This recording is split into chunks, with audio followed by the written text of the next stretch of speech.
Master minds commerce చదవాలనుకునే 10th inter విద్యార్థుల తొలి ఎంపిక.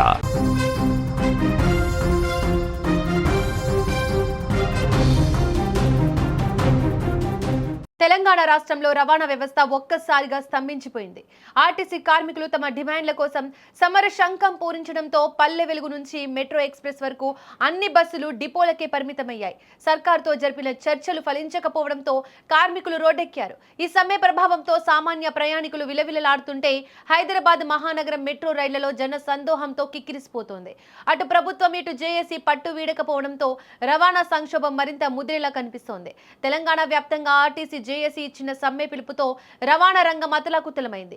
ఆర్టీసీని ప్రభుత్వంలో విలీనం చేయడం, కార్మిక సంఘాలను పునరుద్ధరించడం సహా మొత్తం 32 ప్రధాన హామీలను వెంటనే నెరవేర్చాలని డిమాండ్ చేస్తూ కార్మికులు విధులను బహిష్కరించారు. రాష్ట్ర వ్యాప్తంగా ఉన్న అన్ని డిపోల ఎదుట తెల్లవారుజాము నుంచే కార్మికులు బైఠాయించారు.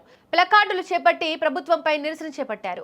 తమ సమస్యలు పరిష్కారమయ్యే వరకు వెనక్కి తగ్గే ప్రసక్తి లేదని కార్మిక నాయకులు భీష్మించుకుని కూర్చున్నారు. మంగళవారం సాయంత్రం 4 ఐఏఎస్ అధికారులతో కూడిన కమిటీ జేఏసీ నాయకులతో సుదీర్ఘంగా 4 గంటల పాటు చర్చలు జరిపినప్పటికీ ఎలాంటి ఫలితం లేకపోయింది. సమస్యల పరిష్కారానికి ప్రభుత్వం 4 వారాల గడువు కోరడాన్ని జేఏసీ తప్పుపట్టింది. ఇది కాలయాపన చేసే ప్రయత్నమేనని ఆగ్రహం వ్యక్తం చేస్తూ సమ్మెను ఉధృతం చేశారు. అయితే నేడు మరోసారి ప్రభుత్వం తరపున అధికారులు చర్చలకు పిలవడంతో అందరి దృష్టి ఈ భేటీపైనే ఉంది.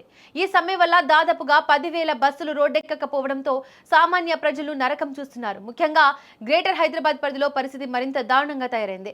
ప్రతిరోజు బస్సులో ప్రయాణించే 25 లక్షల మంది ప్రయాణికులు ఒక్కసారిగా దిక్కుతోచని స్థితిలో పడిపోయారు. స్కూళ్లు, కాలేజీలకు వెళ్లే విద్యార్థులు, ఆఫీసులకు వెళ్లే ఉద్యోగులు బస్టాండ్లలో గంటల తరబడి వేచి చూస్తున్నారు. బస్సులు రాకపోవడంతో ప్రయాణికులంతా మెట్రో వైపు మళ్లారు. దీంతో హైదరాబాద్లోని 3 కారిడార్లలో ఉన్న మెట్రో స్టేషన్లు ఇసుక వేస్తే రాలనంత జనంతో నిండిపోయాయి.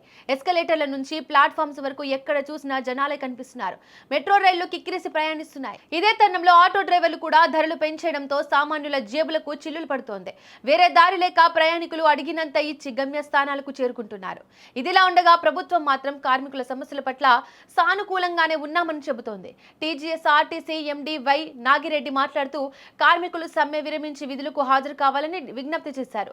32 డిమాండ్లను ఒకేసారి పరిష్కరించడం సాధ్యం కాదని దశల వారీగా అన్నింటినీ అమలు చేస్తామని ఆయన హామీ ఇచ్చారు.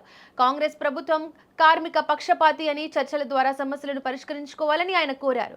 ప్రభుత్వం మెట్టు దిగి వస్తుందా లేదా కార్మికులు తమ పంతం నెగ్గించుకుంటారా అనేది నేటి చర్చల్లో తేలిపోనుంది.